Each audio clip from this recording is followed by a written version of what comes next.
श्रीकांतो मातलोऽस्य जन्नी सर्वमङ्गलाजनकाः शङ्करो महादेवः त्वं वन्दे गजाननम् विमलपटी कमलकुटी पुस्तकरुद्राक्षसस्तहस्तपटी कामाक्षी पक्ष्मलाक्षी कलितविपञ्ची विभासि वैरिञ्ची मनोजवं मारुतुल्यवेगं जितेन्द्रियं बुद्धिमतां वरिष्ठं वातात्मजं वानृतमुखं श्रीरामदूतं शिरसा नमामि अपदामपहर्तारं दातारं सर्वसम्पदां लोकाभिरामं श्रीरामं भूयो भूयो नमाम्यहम् गुरुवे सर्वलोकानां विश्वये भवरोगिणां निधये सर्वविद्यानां श्रीदक्षिणामूर्ते ज्ञानानन्दमयं देवं निर्मलस्फटिकाकृतिमाधारं सर्वविद्यानां हयग्रीवमुपास्महे शिवशक्त्या युक्तो यदि भवति शक्तप्रभवितुं न चेदेवं देवो न खलु कुशलः स्पन्दितुमिव तस्त्वाम् आराध्यां हरिहरविरिञ्चादिभिर्भि प्रणन्तुं स्तोतुं वा कथमकृतपुण्यः भवति. Today's Slokam talks about 67th Slokam, talks about mother's uncomparable chin. And the two people who are privileged, blessed to touch mother's chin. First, there are other people who have touched, who have the privilege of touching, but the first one who had the privilege to touch mother's chin was Mother Goddess Parvati's father, Himavan. He and his wife Menaka wanted to have a daughter like Adiparashakti. So they prayed when Mother Goddess was in her previous avataram Sati, and she would often roam because every day Kailasavasi, Kailasadipati Shiva goes around on Nandi along with Mother, and the only place on earth that he sets foot every evening is the Sree Parvatas, where he comes. That is where Jagadguru Adi Shankaracharya has given a beautiful slokam from Sivananda Lahari. Sandhyaramba vijrambitam shrutasarasthanantaradishtitam saprema brahmarabhiramamaskar sadvachana shobhitam bhogindrabharanam samasta sumana pujyam gunavishkatam seve Sri Giri Mallikarjuna Mahalingam Siva Alingitam. So he's explaining like that mother Parvati is always Siva Alingitam, means like Shiva is Shiva. Shiva is Parvati. Shiva Shiva, Shiva Shiva. Our ancestors used to say that. And people used to get confused. Therefore, it became Shiva Shivani. When you say Shivani, it obviously becomes feminine. But Shiva Shiva, Shiva Alingitam. So Mother Goddess is constantly hugging Shiva. And Sandhya Ramba Vijrambitam. Sandhya, what is Sandhya? Sandhya is the joining of two times. In our lives, Sandhya is the gap between inhaling and exhaling. When you do Ekadantam, Soham, how do you realize the divinity that is there in you, me, and all the beings? Why pranayama becomes so important? For example, let us do a brief breathing.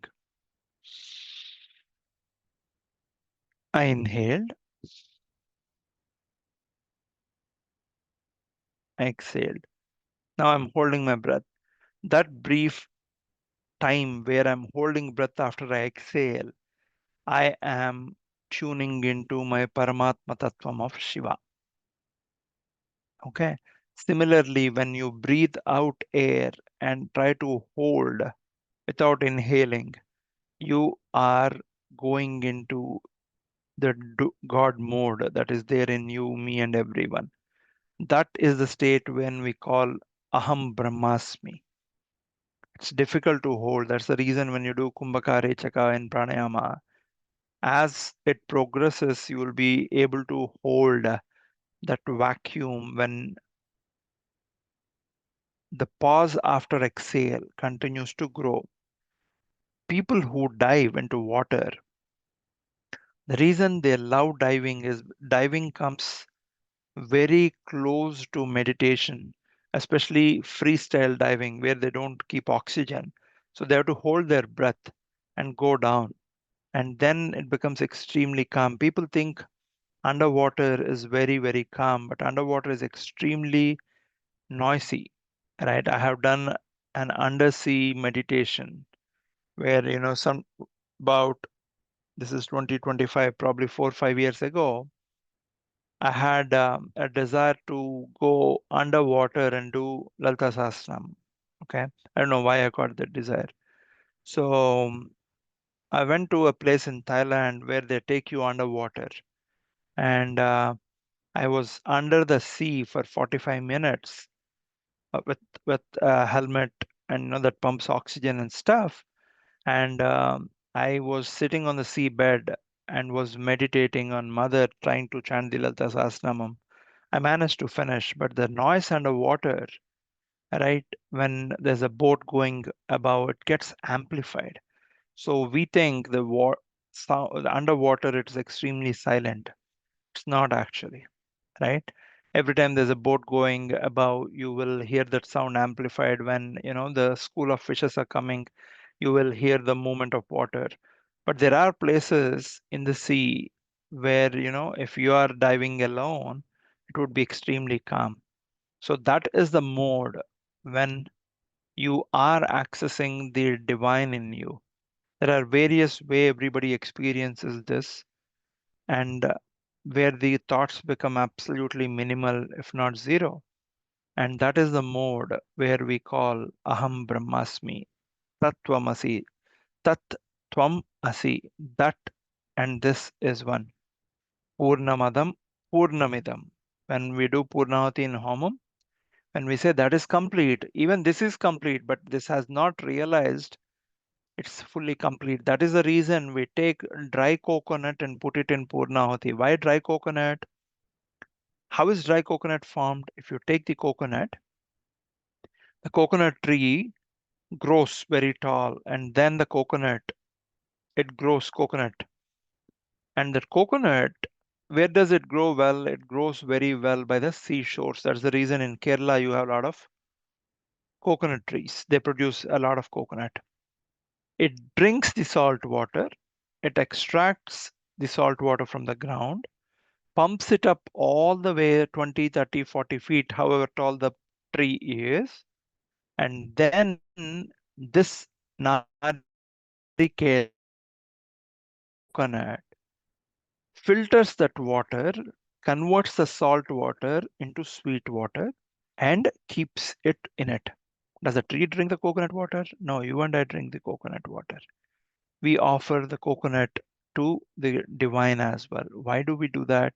For the same reason.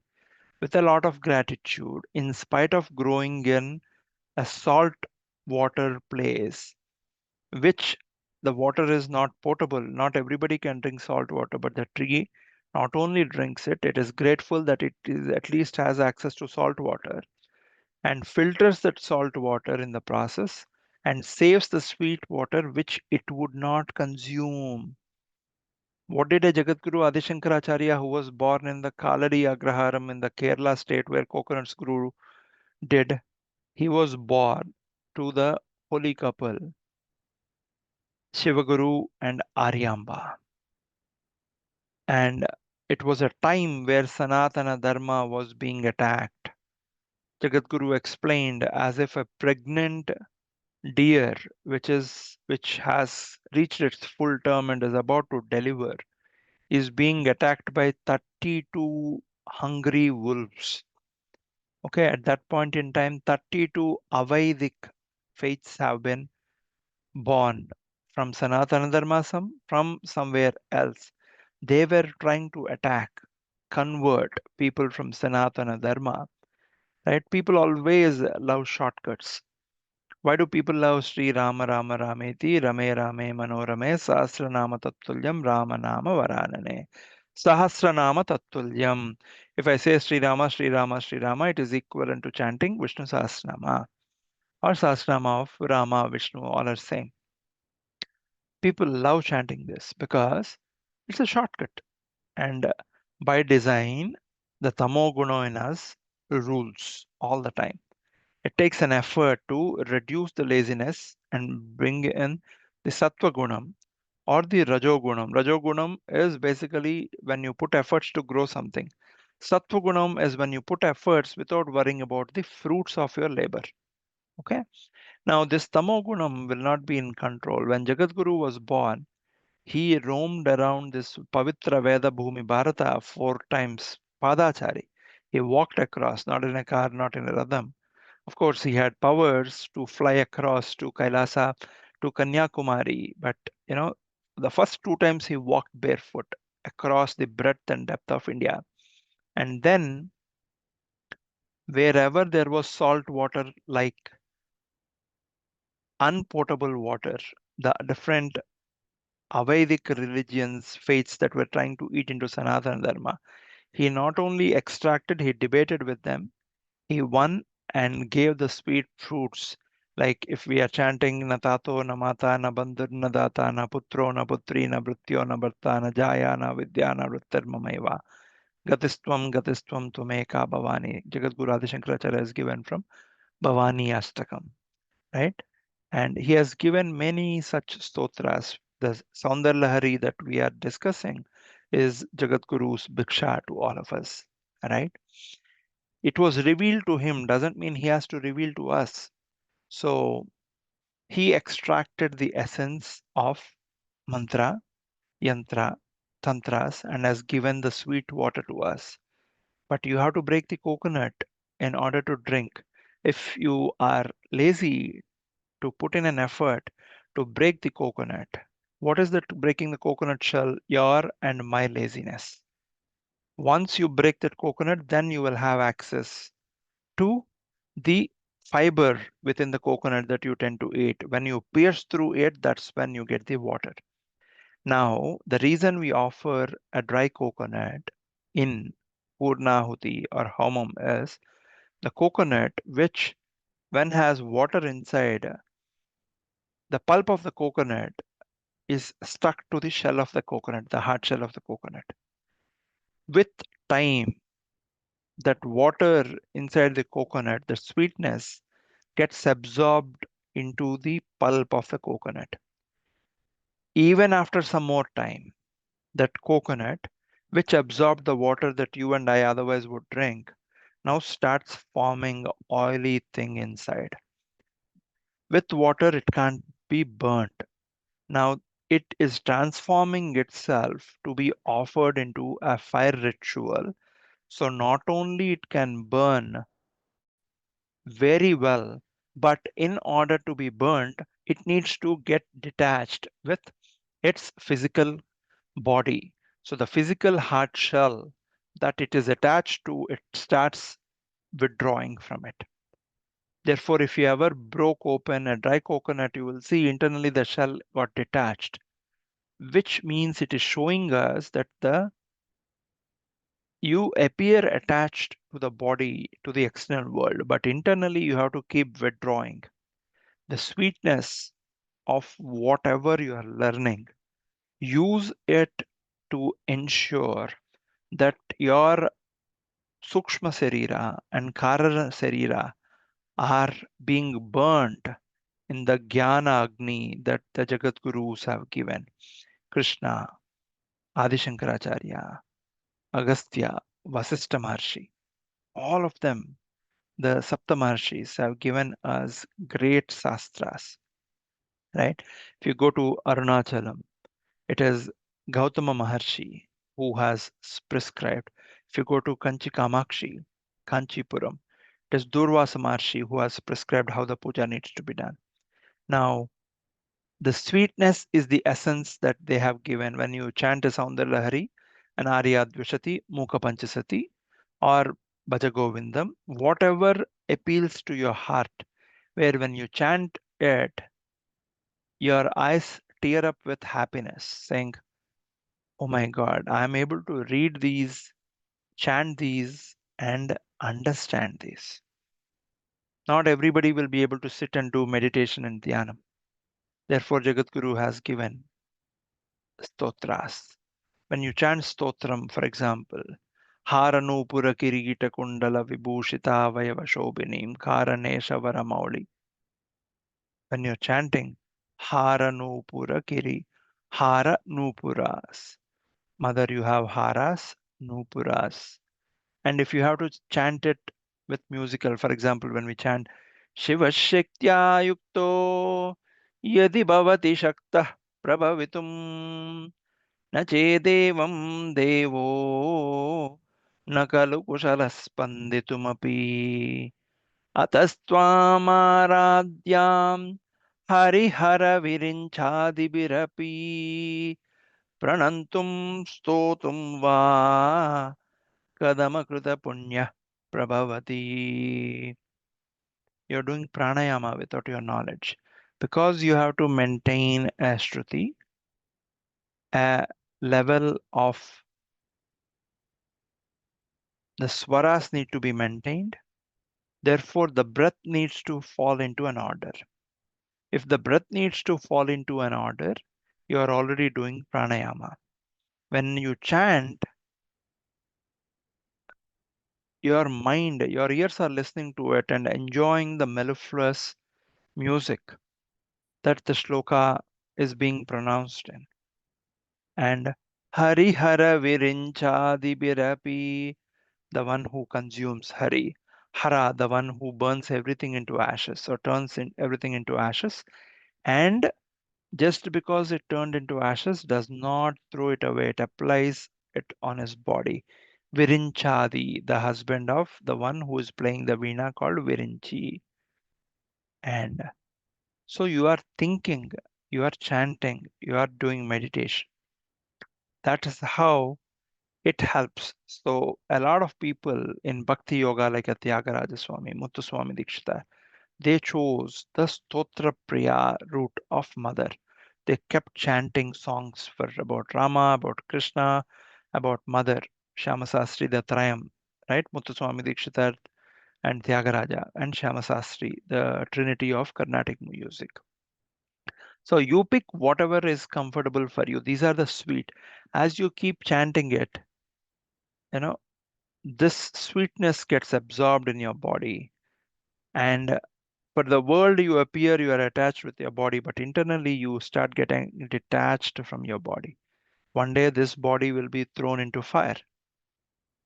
Make hay while sun shines. I don't know how much time I have before this body becomes dead. Am I making the right use of time? Make hay while sun shines.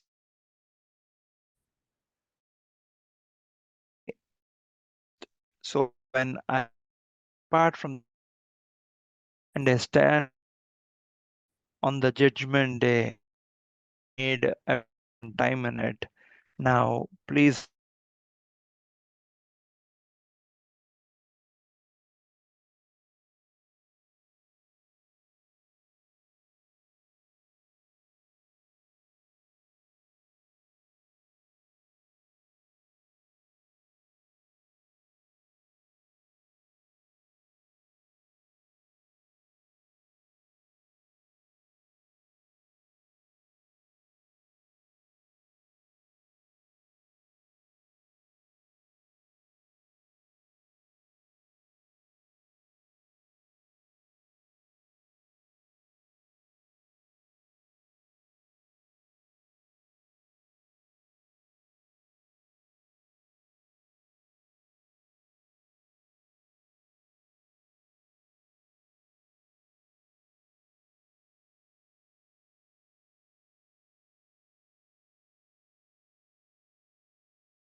we had a brief interruption.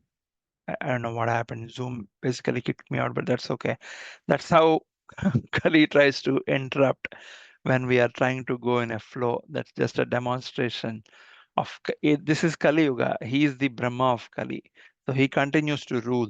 So whenever we are sitting and meditating also, this is how interruptions come in through.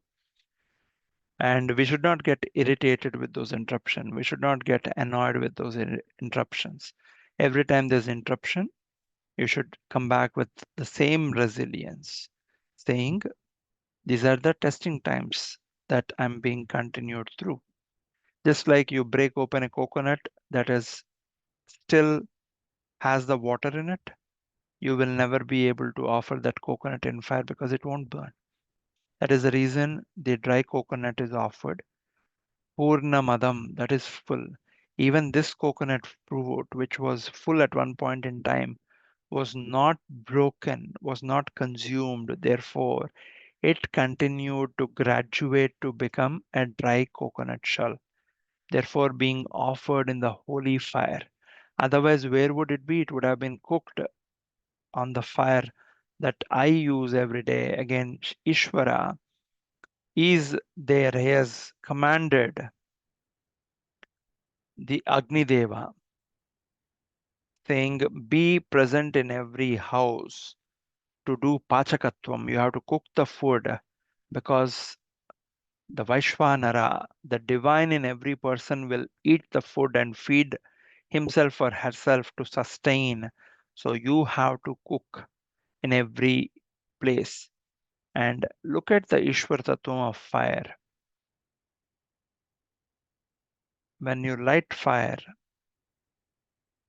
it does not come under the effect of gravity, it goes up. Okay, just to show Ishvara is there in water. If water were to go up, when you drink it, the water would go to the brain. Right? If the fire were to go down, it probably will never be able to cook because it's always going down. How will you cook? So look at the beauty of ordering everything in a way it would help us, their kids, all of us, right? Jagato Pitaro Vande Parvati Parmeshwara. Now, Sati and husband Paramashiva were roaming on their evening tours. And as they were starting from Mount Kailasha to come to Sri Sailam closer to Hyderabad, Par- Parvataraja Himavan and Menaka Devi looked at that beauty, eternal beauty of Mother Navayavana, Mother Shalini. And when you look at beauty, a lot of feelings get triggered. If a person looks at a beautiful woman, the first natural reaction is lust. That is the nature. Why is that? Because the rule of Prakriti is to spread. Okay, Brahma has created all of us to ensure that we spread. We were born as single, got married to another person. We became two. From two, either we became three or more. Right? That's how the Vyapakatvam is. So, lust, a lot of people look at it as a bad thing. Lust is extremely required for the world to continue. That is the whole reason why Mother Lalita Devi had to come out and kill Bandasura, because Bandasura put an end to lust. If lust is brought to an end, ideally it should be good. But the world was coming to an end. Not everybody needs to control their lust. Okay, but what needs to be controlled is lust without boundaries. Sanatana Dharma ensured that a person gets married to another person in order to tie his or her karma with dharma, right? And therefore, and a lot of people ask me this question: why did Rama's father had multiple wives? Why did many of the kings had multiple wives? So kings had a moral responsibility of doing daiva karikramam. When a woman delivers a baby, when a woman is going through her monthly cycle, her body is preparing for the babies to arrive in future. So during that time, a woman is recommended to rest, and the husband cannot do homas if his wife is going through the monthly cycle. But when a king was ruling, or king is the chief ruler or emperor, it's one of his main duties to do Purnahuti every day. That is the reason Vasistha ensured Rama's father Dasaratha would do homam every day. This is one of the reasons why they would have Dakshana Nayakatva, means multiple wives used to be there. Even if one wife is delivering, nursing the babies, she can't participate in the homa. Therefore, the king had to have another bharya. There's always only one dharma patni, right? Like Kausalya Mata of Rama was the dharma patni of Dasaratha, but he had bahubharyatva, multiple wives. And therefore, one of the wives who can participate in the pujas will help setting the all the puja samagri. This is one of the reasons why they had multiple wives, right? Not because of their uncontrolled lust and stuff. Okay. And some of the kings did have, multiple wives, but they were never dharmiks. But the dharmic kings had multiple wives for this reason. And Rama wanted to show that it can very well be done with the Ekapatni Vratam as well. When the wife cannot participate, the wife's sari along with blouse can be used, or like Rama performed the Ashwamedha Yagnam with Bangaru Sita, the golden Sita, that can also be performed. Okay, just to show on because Rama is Paripurna Nara. He never showed any Narayana Tattvam. So to bring in that Naratvam, a lot of people look at Krishna, look at Dasratha and say, okay, it is a funny story that Yagnavalka story I was telling somewhere, in US a few years ago. And after the Yagnavalka is as Varuni and Maitreyi, two wives, great, great, great saint, right? So when he was about to take sannyasatvam, he asked called his wives and said, okay, I'm about to get into sannyasatvam and I'll no longer be able to have any relation with both of you. Is there anything that you want? One of the wife asked, I need to have material riches so I can continue to feed the family after you're gone. The other wife asked, give me that knowledge which will ensure that I get what you want to get. What is that you want to get? Brahma, Parabrahmatvam. Tell me the secret, tell me the approach, tell me the path to Parabrahmatattvam. Both are his wives, both have seen him, perform all the rituals, but one chose the materialistic way, the other chose the spiritualistic way. Okay, that's because of the vasanas, riches, and pravritti that we pick up. Whatever, tell me your friends, I'll tell you what you are. The friends you choose will define who you become. Therefore, satsangatya is extremely important. Now, after the whole story, somebody who was summarizing asked everybody, what did you understand? And one of the persons said, everybody nodded their head saying, oh, we understood everything. But one of the persons said, even saints had two wives, so it's okay to have two wives. Okay, that's how people understand. So there is, depending on the point of view, their vasanas, their ruchis, they want to understand what they want to understand. But they don't necessarily, they are breaking open the coconut just to drink the sweet water and throwing away the shell. Therefore, that coconut cannot be offered in Purnahuti. To get to Purnahuti, you have to wait with patience. When you wait with patience, as the coconut is becoming dry, sometimes it can get spoiled. Okay, if it chooses bad friendship, which means if the coconut gets exposed to a lot of humidity, a lot of conditions that are not friendly for it to become the dry coconut, it will get spoiled. And therefore, neither it can be offered to puja, neither it can be offered for cooking, nor it can be offered for purnahuti. It is wasted effort, right? Nothing becomes useful of that coconut. Now, when Father Himavan and Menaka looked at Sati, they moved with Vatsalyam. Okay, when men look at beautiful women, typical reaction is lust. But when a man can look at a woman and say she looks like my mother Kamakshi, he is already on the path of spirituality. This is the main reason in Dasamaha Vidyas. When we started talking about four places, the fourth place is often the cremation ground, the graveyard. where saints sit and meditate. Okay, Rama's guru Vasistha did severe penance for Mother Goddess Tara Devi. Tara Peeth is about 150 kilometers from the Pavitra Bhumi, Calcutta, where Dakshina Kali is there. And Tara Peeth temple itself is in graveyard. It is the second Mahavidya, and every day one body, at least one chosen body, is burnt in the Tara Peeth. Okay, Mother Goddess Kali, the first Mahavidya, Mother Goddess Tara, the second Mahavidya, the Mahavidyas, both are nude. Mother Goddess Kali is little aged, mid 30s or early 30s, around 30s, Navayavana.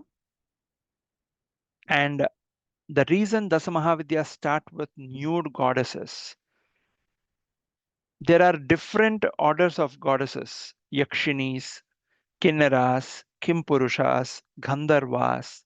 These are all low form energies. Yakshinis, especially, are the ones who are serving Mother Goddess. Maha Chatusashtikoti Yogini Ganasevita. In Lata Sahasranam, we get 64 crore yoginis are serving Mother. 108 such names will come in Khadgamala Stotram. Namo Hrudaya Devi, Suro Devi, Shika Devi, Kavacha Devi, Netra Devi. These are all Devis. And Mahameru is nothing but our body. That's the reason we say Hrudaya Devi, the one who is beating our heart. Shiro Devi, head. Shika Devi, the one who is Shikha, is where there are many nerves come and join. There's the reason you see many Vedics who chant Veda, irrespective of whether they're born into Brahmin family or not, always keep a Shikha to denote that is where all the nerves are joining and it's a holy place, right? So all these yoginis can be prayed to in multiple forms. When you do pray to yoginis, like one example people talk about is Karna Pisachi. Okay, Pisachi doesn't mean Bhuta or Rakshasi or something because it's talking to you in your ear, you know, invisible form. It is a form of Pishacha communication. Therefore, it's called Karna Pisachi. It's a very easy mantra that people can do and get the power. But the more you know about others, the less you know about yourself. Antarmukha samaradhya bahirmukha sudurlabha. So the more you want to know about others, the more you are going away from your own self. The more you want to know about yourself, the more you need to do meditations, stotras, dhyanas that are taking you inward, right?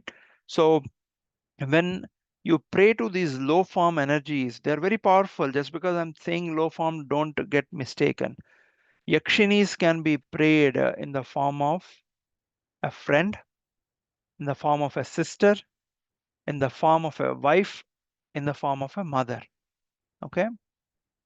When and Yakshinis are extremely beautiful. Okay? They are like apsaras.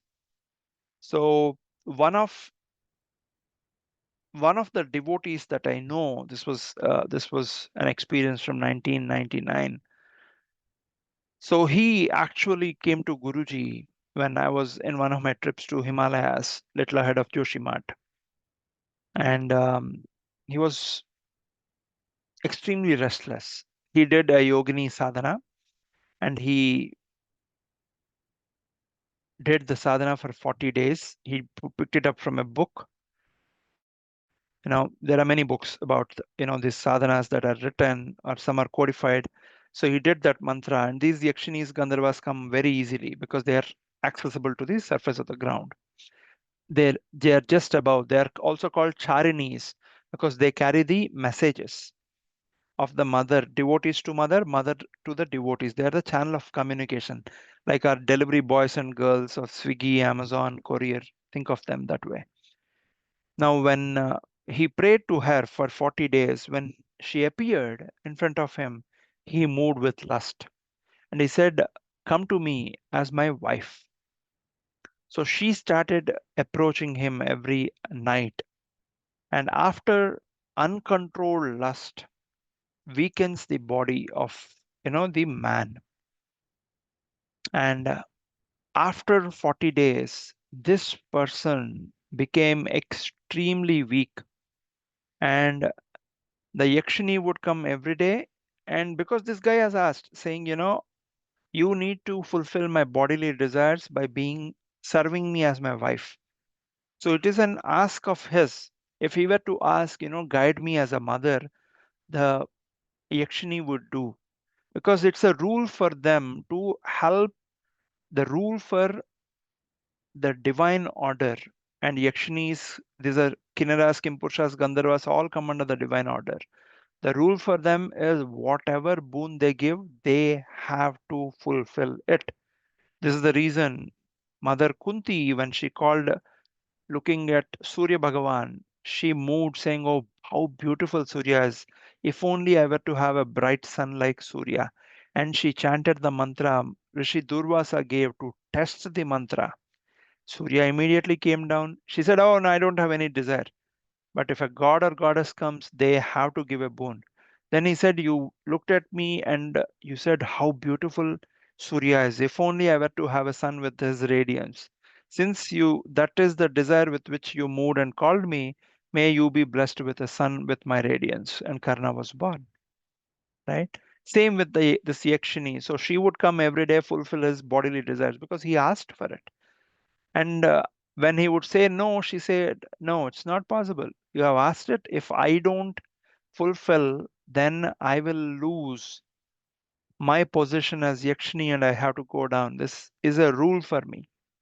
And then he asked, "How do I get rid of this?" She said, "If you were to ask me that, serve me as a dutiful dharmic wife, I would have served you, but you asked me saying, fulfill my lust every day.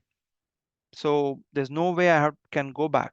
The only way is basically to get rid of me, for which you have to approach a Mahatma who will tell you, because you know the mantra to call me, but you haven't learned the mantra to send me off.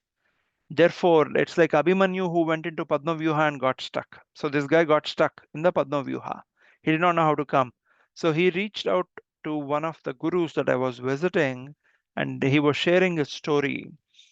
And then Guruji gave a mantra and he said, he did something what they call Agni Stambhana, means he would be made to sit in a place which is surrounded by holy fire, fire taken from the Havan of Mahatmas and Dhunis that are constantly burning, and they will put the fire around. And there'll be people to ensure that fire is continuing to burn for 40 days or how many ever days the sadhana needs to be done. He had to perform the sadhana 16 days, I remember very well, because I was performing some Devi sadhanas in Himalayas and now for that period that I was in, and he was performing the sadhana for 16 days. So it took him 16 days and he would not be able to come out of that fire ring, okay, until noon. At noon, 12 o'clock, he will be accompanied by two great Mahatmas who have done sadhanas with fire kagadas. He will go to the bathroom, become fresh, come back, eat his mini meal, and go back into the fire ring. He took 16 days for him like that. Then the Yakshini again appeared and peacefully got departed. That's when Guruji said, I remember this as if it was yesterday, and today I'm recalling this. Whenever people fall for the lower form of energies, they want to call them sister, friend, mother. But when the Yakshinis appear, they are so very attractive that people tend to ask them for desires to do with body, and that is the end. That is the beginning of their end, the sadhaka's beginning of the end. This sadhaka was fortunate enough to get access to a Mahatma, therefore he was able to get rid of that Yakshini as wife. Okay. Now the reason I told this episode is because you can pray to the forms of lower energies in sister, friend, mother, or wife. Okay, and they will come and fulfill whatever you ask them, and they're very helpful. They are very helpful on the path of reaching mother's feet if only you know how to channelize them. Now, I haven't done any Yakshini sadhanas firsthand, so I have no firsthand experience, right? There was a time where I have seen my gurus perform many siddhis, And I got into spirituality at a very young age, experiencing some siddhis that I could not reproduce, right? And it came in a flash and appeared and attracting me towards that. But then in early mid 90s is when that happened, and late 1998 was the first time I went to Himalayas. And right from my childhood, I would go to graveyard. The first time I visited a graveyard was when I was 6.5 years old, because there used to be a huge graveyard right next to the school that I used to go. So I used to have a kind of fascination for graveyards, because my biggest fascination was, if I touch flame, my finger gets burnt and I cry out with pain. And here is a body that is being thrown out into fire and nobody is screaming and running away. Because I was always fascinated on how would a person die? What goes out of a person to call him or her dead, right? And therefore, what is that happens? So that fascination would always take me, and I would be scared going to graveyard because people will say there'll be, ghosts. So I would often sit in the temple of the graveyard, but keep looking at the bodies that are being burned, saying, would anybody get up and run away? Right? I was ignorant. I did not know what death as a process meant. So, but so I haven't done any Yakshini sadhanas or the lower form energy sadhanas myself to experience any of this. Fortunately, I never had to. Right? I was initiated into the Mahavidyas without really reaching to, thanks to the gurus and the Devi Ma for enabling me on the path without having to go through. Otherwise, I might have fell for the same distractions as well, because I'm a very below average human being, just like anybody else. I have my fair share of problems with kama, krodha, mada, matsarya, mohas as well, right? And so I struggle with those as well. I'm no superhuman being. I make an effort to hold on to the feet of the mother to ensure I make the best use of my time. When the final judgment day comes, I can tell her, mother, at least I made 0.1% use of this human life to progress ahead.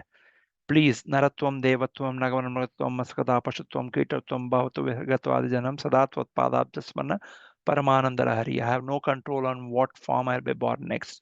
Whatever form I'm being born in, ensure I go around your feet. If I'm born as an ant, ensure I'm an ant that is going around your feet in any form. If I'm born as a dog, ensure I'm going around you and father in the form of Kalabhairava and Mahakali, wherever I'm allowed. So I have no control on what I'll be born next, but ensure the devotion of your devotion is blessed to me, right?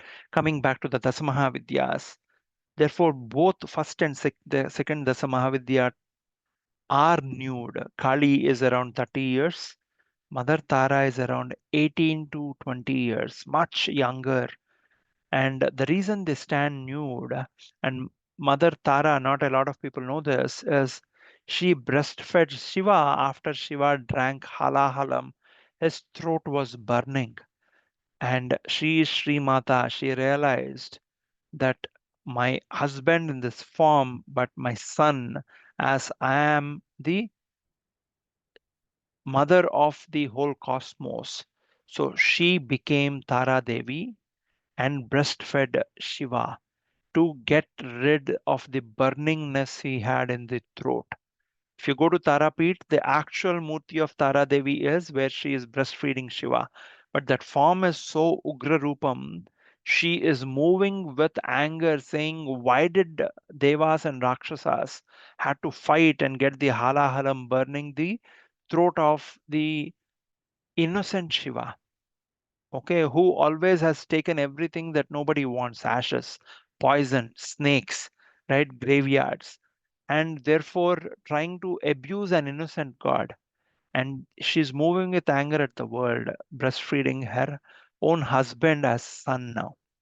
That is the Murti, but we can't see that Murti directly, so they have put a cover in front of it.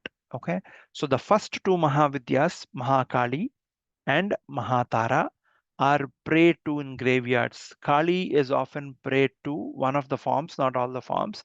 Smashana Kali is prayed to by sitting on a corpse. It is called Shava Sadhana.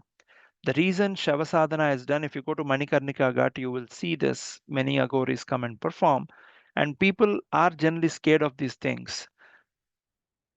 Tantra often uses those vehicles that people are scared of, people are disgusted with, to ensure we transform from there. Nobody wants to graveyard, but that is the only goal everybody shares. Everybody has to go to graveyard eventually. Okay, the Shiva sadhana that is performed is people who perform the Kali sadhana sit on a naturally dead person who lived until their old age, 60 plus at least, 80 plus is preferred. And then they perform, the Kali sadhana with certain mantras. The reason they have to sit on Shava and do is one day even I'll become this. If I become this, I cannot do the sadhana. So when they sit so close to a dead body, they will see their mortal time, their time limited time. And therefore, Kali is prayed to for 21 nights. A sadhak has to sit on Kali, the dead body, and Kali comes into the dead body. If the sadhana is done perfectly, after the 21 days, so 21 bodies have to be preferred. Every night after the sadhana is done, just like a body would be normally burned, it would be burned. And an aghori or a tantric who is doing that, they cannot forcefully take the dead body. The dead body needs to be willingly given by a family. So there are certain many rules like that it had to be done, in certain procedures. Now, after that, on the 21st day, if they have done it perfectly, the 21st dead body on top of which the sadhak or sadhvi is doing the sadhana, the dead body will sit up and talk after the sadhana is done, where Kali will talk. And I have seen this firsthand when one of my Guru Bhais was doing, on the 21st day in Manikarnika Ghat, there were many people. I was also there in Kasi temple at the back. It was an Amasya night. The dead body sits and talks. You will hear the voice coming out of the dead body, and it would be Kali talking through. Right? One should be really blessed. I was scared initially. Okay, but then as I started understanding these concepts, as going through, right, it kind of gave me allowed, it has to be allowed by mother. The Dasamahavidyas cannot be prayed to any form. You have to pray to Dasamahavidyas only in the form of mother. You cannot invoke Dasamahavidyas as a friend, as a sister, as a wife. No, you have to invoke the Dasamahavidyas only and only as a mother. Only then she will come. Okay. And the first two Mahavidyas, Dasamahavidyas, Kali and Tara, are prayed to in a graveyard because the fear of death needs to go away. Only then one will spiritually progress. Who is the third Mahavidya? Lalita Parabhattarika. Sree Vidya is the third Mahavidya. So if one does not do one and two, he or she, it's difficult to get Paripurna Sree Vidya. There are people who got full Sree Vidya without even doing Dasa Mahavidyas or Kali and Tara. But to get to do one Dasa Mahavidya in one lifetime is a great thing. Ramakrishna Paramahamsa, the great Kali Upasaka, has said, I prayed to all Dasa Mahavidyas, but I have never seen a beautiful form than Lalita Parabhattarika, who's called Tripura Sundari. And even then, his attachment was with Mother Kali. Okay, he would say, Lalita Parabhattarika mother is very beautiful, but I love my black mother Kali. Okay, and that is the attachment that he had. Now, doing this Dasamahavidya sadhana conditions breaks away a lot of conditions that are there in our mind. Oh, people cannot go to graveyard. There's no holier place than graveyard. That is the reason it's one of the recommended four places of worship. Oh, people cannot look at dead body. Hey, when you look at a dead body, your mortality, the dimension of mortality, time is limited, will be remember, you'll be reminded of it. Okay, if you're blessed to do those sadhanas, okay, by all means, but never do these sadhanas just to get powers and siddhis. If you are doing sadhanas to get powers and siddhis, they will drag you down like, a dog drags a piece of bone or flesh down, right? And after Kali is done, Kali is prayed to for 21 days. Tara sadhana typically goes for 40 nights. They sit in graveyards and do the sadhana. And after 40 days, Mother Tara actually comes and allows a devotee, by removing the conditioning in the mind and the fear, to proceed towards Lalita Tripur Sundari. And if you progress through the Dasamahavidyas, the last 10th one is Kamalatmika. Okay, and Kamalatmika is the goddess about that mother, Muthuswami Dikshitar has sang the Navatmika Varnas. All these are different forms of mother. You might ask me, should I really pray to Kali and Tara? No, you don't have to. Right? You can directly pray to Lalita, you can pray to, Mother. But as you start praying to one form, your fear for others will go away. I've shared, how I had Mother Kalaratri's darshanam. And I used to think that the Tantra Sastra is basically not a good one. Right? People basically abuse others using Tantra Sastra, which is a fact. Okay? People scare others, people abuse others using Tantra Sastra. And I've seen this firsthand, how people scare others, siphoning money, resources, and abusing them with the fear of God is always a useless thing. Love of God is always what we need to get, right? So it always starts with fear of God, but if we stuck with fear of God, we'll not progress, right? Now, I used to think bad about Tantra, and I never prayed to Tara. I did not even know about Tara for a very long time, to be honest. And when Kalaratri was the first goddess, that gave me the darshan, I trembled for 14 to 18 months every night. I used to be scared to sleep. And then Guruji told me when she bit me on the left hand, what did it mean is she wants you to get initiated into the Vama. We have Dakshinacharam, we have Vamacharam. Vamacharam is basically how Tantra can be. Unless you are initiated into Vamachara, you cannot pray to Kali and Tara. From Lalita, it comes to Dakshinacharam, right? So you have to go and do certain sadhanas in graveyards and perform. So when that Kalaratri's appearance came through, and I thought it is basically just a dream. I woke up as if I would wake up from a nightmare. But the bite mark on my left hand is when Guruji said she directly initiated you into Vamachara because you are liking her one form and you are not liking her other form. And she does not want you to be like that. She wants you to love every form of her the same way, and she wants you to go through the Dasa Mahavidyas. Therefore, you don't condition saying only I will love Lalita Mahatripur Sundari. I don't want to love Kali and Tara. Only when you love all of them equally, okay, then you will progress much more ahead. And she wants you to experience all the other nine Mahavidyas also. You will naturally love other Mahavidyas, but Kali, Tara, and Dhumavati, these three, you generally people will not like. They are scared of them. And Dhumavati was the first Mahavidya that I was blessed with, even without my knowledge. In 98, when I went to Himalayas, I did not even know that is Dhumavati. Right? That was the first Mahavidya that came to me, which Guruji initiated me into. And then, Kali and Tara were initiated by mother directly, especially when I used to think, no, this should not be done, or this is a very prohibited form. And how mother came in Kalaratri form, and she appeared to me in my mother's face. Even then, it was very scary. Right now, that scare has reduced. I wouldn't say it completely went away, right? And but it reduced significantly. Now I am not Kali fearing, I'm Kali loving, right? And in fact, Mother herself gave me a mantra much after that initial dream on how I can chant her name and get rid of the fear that I used to have. Right, I was never scared of going to graveyards, right? I mean, for me, it is a fascinating place of transformation.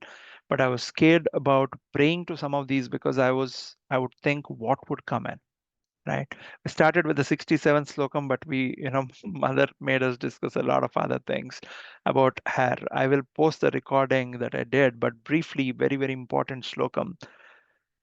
Her chin cannot be compared with anything else. So when Father Himavan looked at that beautiful Sati Devi and said, Mother, if I can have a daughter like you, and their boon was fulfilled. She said, there'll be nobody like me, it has to be me. So when she ended the Sati Avataram and had to come back, she chose Himavan and Menaka as her parents and came back as Parvata Rajaputri Parvati. So Himavan is blessed to touch your chin, and when everyone is calling her as mother, you are calling her as daughter. And when she's playing and not eating her meals, you are saying, oh my dear little baby, you forgot that she is Jagat Janani, Jagat Mata.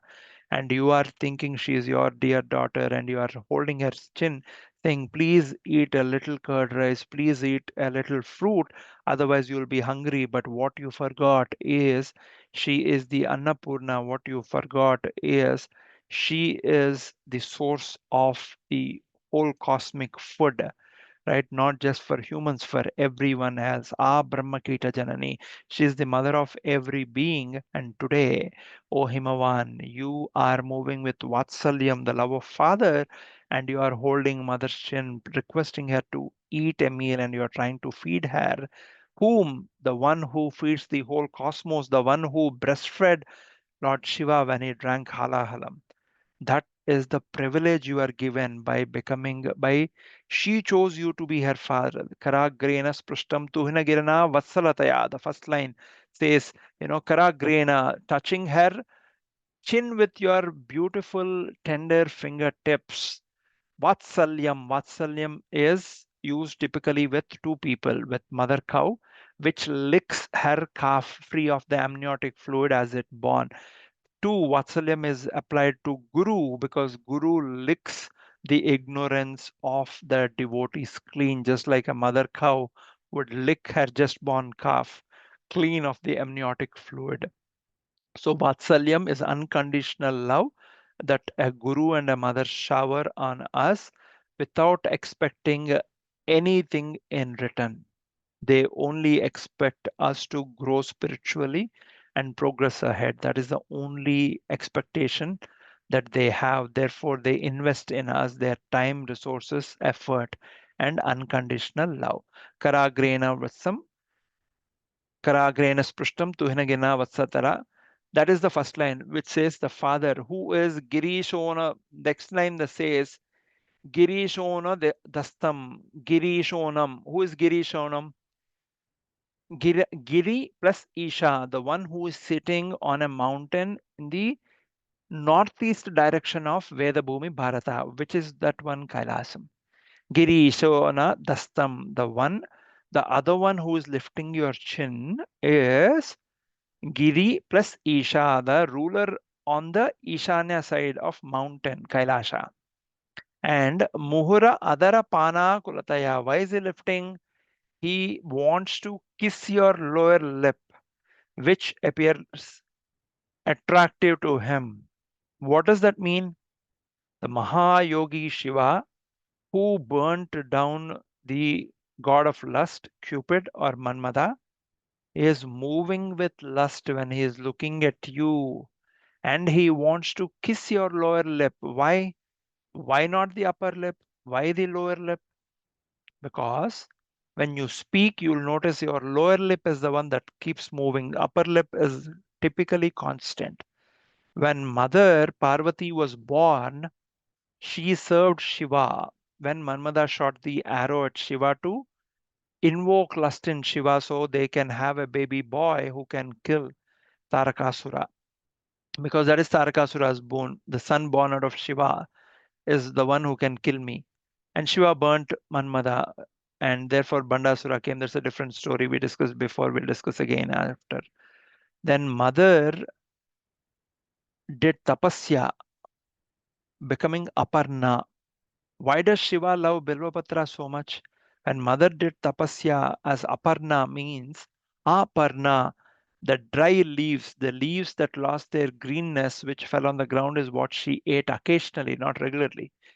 When she was praying to Shiva, the bilva leaves is what mother ate to nourish her body. Her physical beauty completely disappeared. Her skeleton was covered with just the skin. And then Shiva appeared to her and said, starting today, O Parvati, you will be my wife, and I will bless these bilva leaves that continue to nourish you when you were doing tapasya for me. You chanted my Panchakshari name and the mantra using your lower lip continuously chanted, right? And when she chanted Para Pashanti Madhyama Vaikari, she chanted it aloud before going it inward. Those lips that chanted my name, foregoing food, water, everything, that is the lip I want to kiss. Means it's not the physical kiss. When the God wants to appear, he, his mantra, or she, her mantra become one.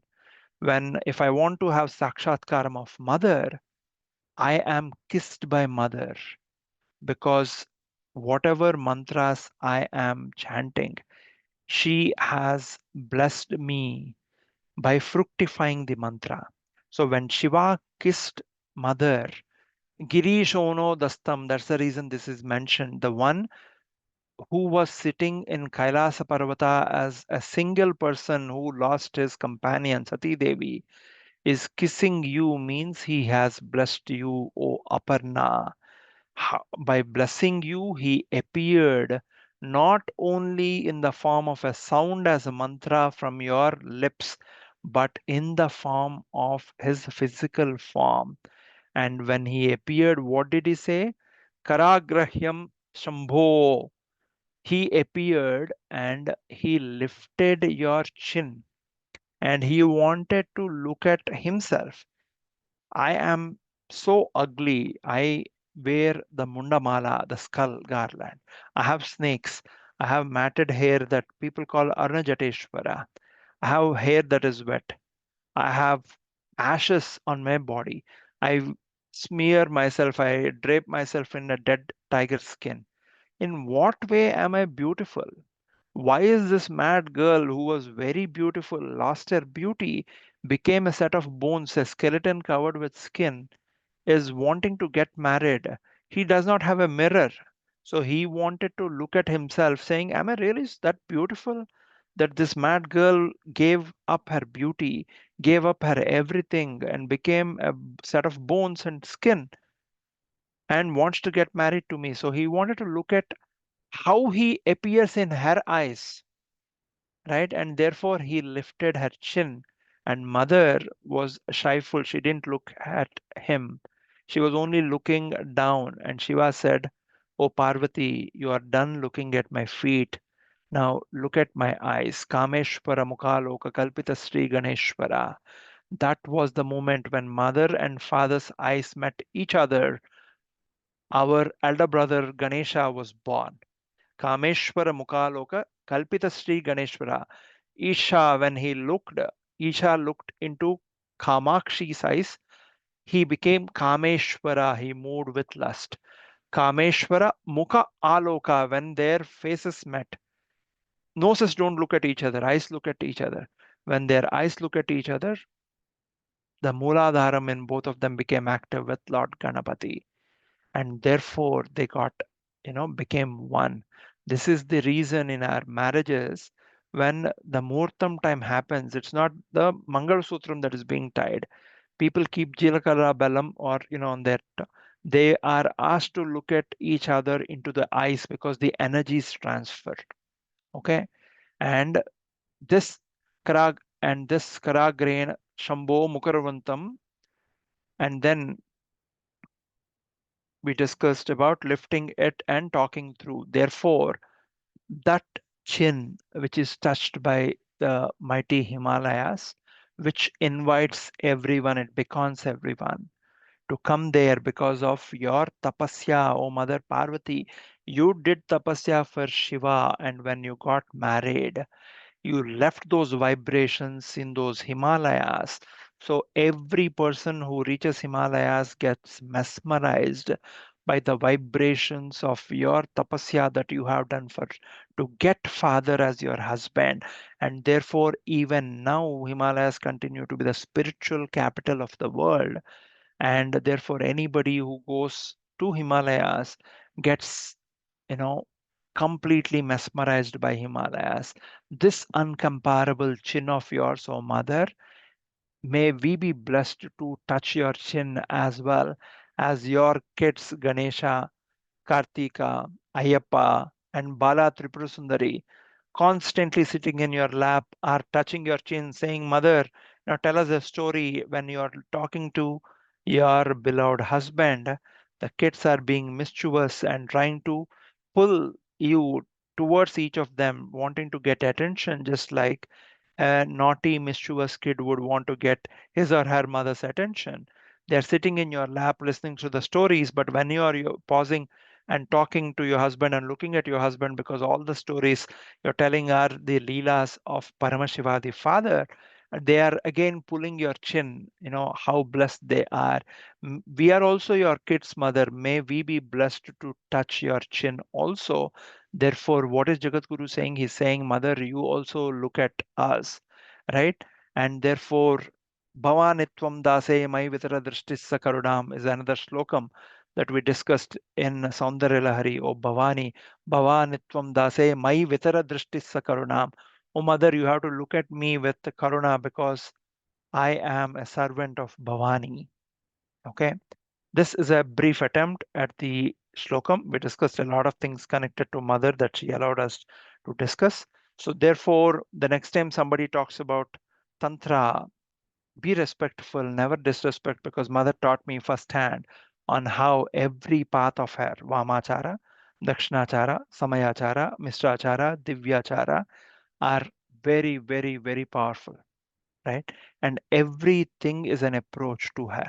Just because you're following one approach, you and I have no right to insult the other approaches. If you can respect those other approaches. If you can't respect, please continue with your approach.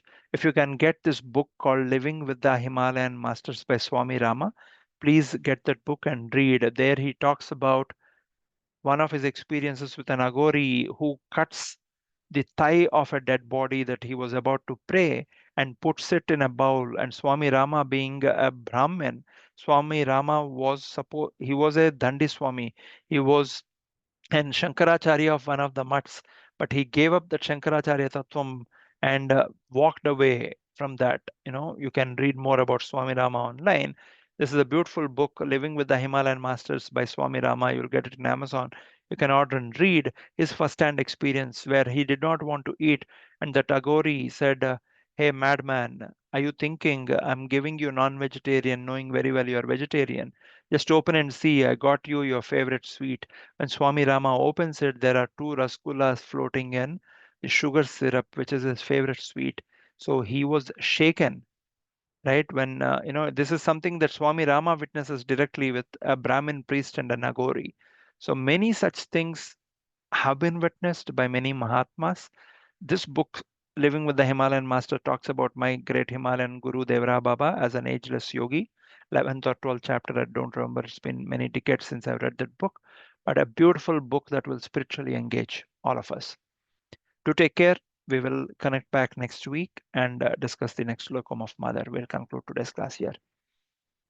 Mangalam Guru Sree Chandramalishwarage Shakti Ganapati Sharadambige Shankaracharyanige Kala Bhairavage Kali Durgige Veeradhira Sura Hanuma Maruti Charanage Mangalam Guru Shri Sarvam Shri Umameshwar Parabrahmarpamastu. Shri Matre Namaha.